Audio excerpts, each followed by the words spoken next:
Hello সবাইকে, আজকের class topic সোনার তরী বাংলা প্রথম পত্র one shot MCQ HSC exam সফল বোর্ড। আমরা শুরু করছি।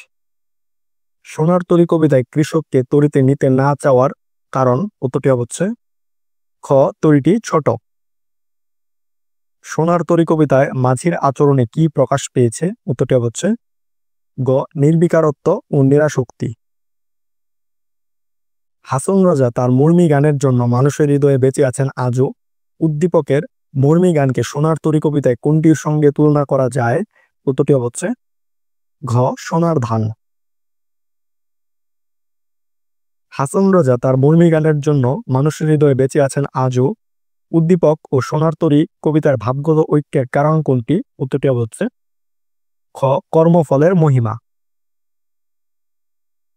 সোনার তরী কবিতায় সোনার ধান বলতে কি বোঝানো হয়েছে? উত্তরটি হচ্ছে গ, জীবনের সৃষ্টিকর্ম। গভীর হতে আরো গভীরে, শূন্যতার অতল থেকে আরো অতলে, নিচ্ছিদ্র অন্ধকার থেকে অন্ধকারাচ্ছন্ন অন্ধকারে, কেউ নেই কোথাও নেই। উদ্দীপকের শেষ পংক্তির সাথে সোনার তরী কবিতার কোন ভাবের মিল আছে? উত্তরটি হচ্ছে ক, কবির নিঃসঙ্গতা। গভীর হতে আরো গভীরে, শূন্যতার অতল থেকে আরো অতলে, সেই আগের উদ্দীপকটি। সোনার তরী কবিতায় উক্ত ভাব প্রকাশ পেয়েছে কোন পংক্তিতে? এক, কুলে একা বসে আছি নাহি ভরসা। দুই, শূন্য নদীর পারে রহিনু পরি। তিন, পরপারে দেখি আঁকা তরু ছায়া মসি মাখা। নিচের কোনটি সঠিক? সঠিক উত্তরটি হচ্ছে ক, এক ও দুই। এক হচ্ছে কুলে একা বসে আছি নাহি ভরসা। দুই, শূন্য নদীর তীরে রহিনু পরি। সোনার তরী কবিতাটি কোন ছন্দে রচিত? উত্তরটি হচ্ছে খ, মাত্রাবৃত্ত ছন্দে রচিত। সোনার তরী কবিতায় বিদেশ শব্দটি কি অর্থে ব্যবহৃত হয়েছে? উত্তরটি হচ্ছে গ, চিরায়ত শিল্পলোক। সোনার তরী কবিতায় যারে খুশি তারে দাও উক্তিতে প্রকাশ পেয়েছে এক, মহাকাল অনন্ত ও অসীম। দুই, সৃষ্টির মাঝে বাঁচার আকুতি। তিন, সৃষ্টির প্রতি গভীর ভালোবাসা। নিচের কোনটি সঠিক? সঠিক উত্তরটি হচ্ছে খ, দুই ও তিন। দুই হচ্ছে সৃষ্টির মাঝে বাঁচার আকুতি এবং তিন হচ্ছে সৃষ্টির প্রতি গভীর ভালোবাসা। সোনার তরী কবিতায় মূল ভাব ফুটে উঠেছে কোন চরণে? উত্তরটি হচ্ছে খ, আমি তো মরে যাব, চলে যাব, রেখে যাব সবই। ওগো তুমি কোথা যাও কোন বিদেশে। সোনার তরী কবিতায় তুমি কে? উত্তরটি হচ্ছে গ, মাঝি। যে বিষাদ সিন্ধু তুমি করিলে রচনা, পরনে কি তার লেখা জীবনের স্রোতে, তোমার যে কীর্তি তাহা অক্ষয় অব্যয়। উদ্দীপকে তুমি সোনার তরী কবিতার কোনটির সঙ্গে তাৎপর্যপূর্ণ? উত্তরটি হচ্ছে ক, কৃষক। সোনার তরী কবিতার সোনার ধান আসলে কি? উত্তরটি হচ্ছে খ, সৃষ্টিকর্ম। সোনার তরী কবিতায় বাংলা কোন মাসের উল্লেখ রয়েছে? উত্তরটি হচ্ছে খ, শ্রাবণ মাস। সোনার তরী কবিতায় বাঁকা জল বলতে কি বোঝানো হয়েছে? উত্তরটি হচ্ছে খ, কালস্রোত। সোনার তরী কবিতায় কোন সময়ের কথা আছে? উত্তরটি হচ্ছে খ, প্রভাত। ব্যক্তি জীবন কদরহীন এ উপলব্ধি ইঙ্গিত সোনার তরী কবিতার কোন চরণে রয়েছে? উত্তরটি হচ্ছে ঘ, শূন্য নদীর তীরে রহিনু পরি। সোনার তরী কবিতায় ঘন বর্ষা বলতে কি বোঝানো হয়েছে?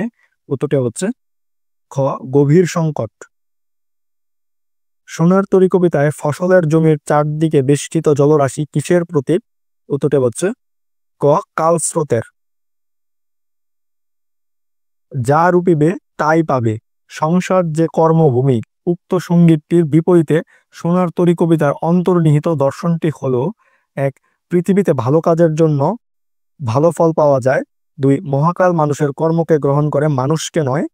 তিন, মানুষ নশ্বর তার কর্ম অবিনশ্বর। নিচের কোনটি সঠিক? সঠিক উত্তরটি হচ্ছে খ, দুই ও তিন। দুই হচ্ছে মহাকাল মানুষের কর্মকে গ্রহণ করে মানুষকে নয়। তিন হচ্ছে মানুষ নশ্বর তার কর্ম অবিনশ্বর। যাহা রূপিবে তাই পাবে, সংসার যে কর্মভূমি।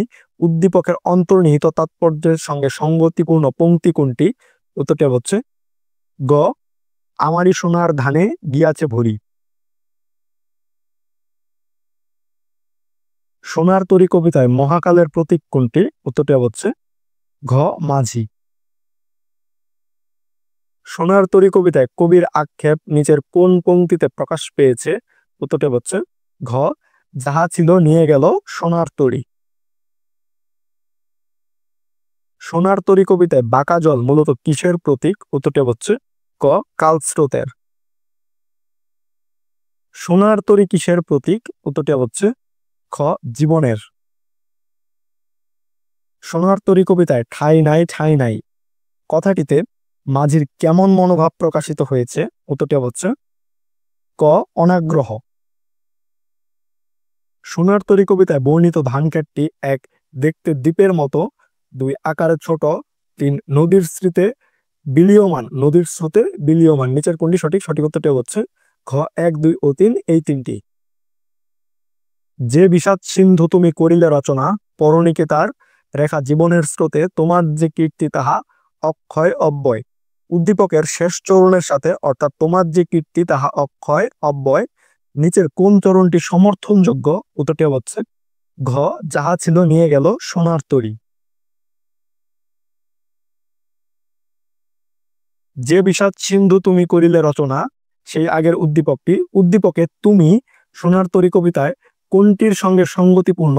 উত্তরটি হচ্ছে ক কৃষক। সোনার তরী কবিতায় উল্লেখিত ছোট ক্ষেত এর চারদিকে রয়েছে। উত্তরটি হচ্ছে খ বাঁকা জল।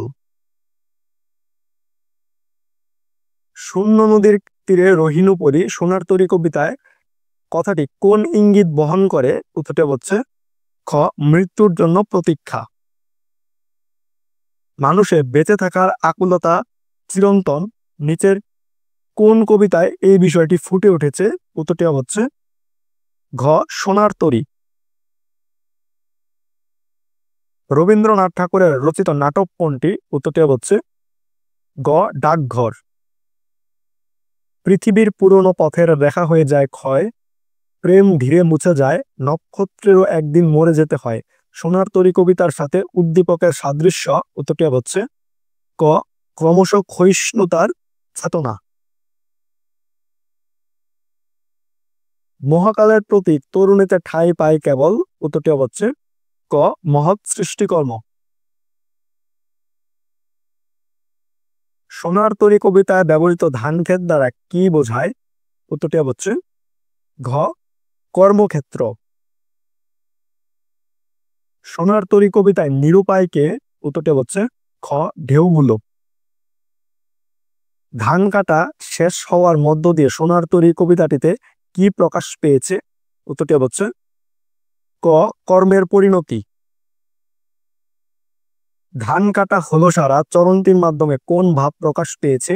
উত্তরটি হচ্ছে খ কর্মের পরিণতি। পরপারের গ্রামখানি কিরূপ? উত্তরটি হচ্ছে ক আঁকা ছবির মতো। সোনার তরী কবিতায় মাঝি কিভাবে চলে যায়? উত্তরটি হচ্ছে গ ভরা পালে। কুল একা বসে আছি নাহি ভরসা, এখানে কুল শব্দটি কিসের প্রতীক হিসেবে ব্যবহৃত হয়েছে? উত্তরটি হচ্ছে ক ইহজগৎ। ভাড়া কি? উত্তরটি হচ্ছে খ ধান রাখার পাত্র। যাহা লয়ে চিনু ভুলে এই কথাটার মধ্যে কি প্রচ্ছন্ন রয়েছে? উত্তরটি হচ্ছে ঘ শূন্যতা বোধ।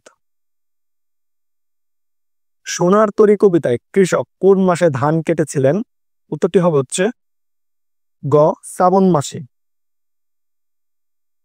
সোনার তরী কবিতায় ঠাঁই নাই ঠাঁই নাই কথাটিতে মাঝির কেমন মনোভাব প্রকাশিত হয়েছে? উত্তরটি হচ্ছে ক অনাগ্রহ। সোনার তরী কবিতায় বাঁকা জল মূলত কিসের প্রতীক? উত্তরটি হচ্ছে ক কালস্রোতের। বাঁকা জল খেলা করার মধ্য দিয়ে নদীর জলের কোন দিকটি উন্মোচিত হয়েছে? উত্তরটি হচ্ছে খ উদ্দামতা। পরপারে দেখি আঁকা তরু ছায়া মসি মাখা, এখানে মসি মাখা বলতে কি বোঝানো হয়েছে?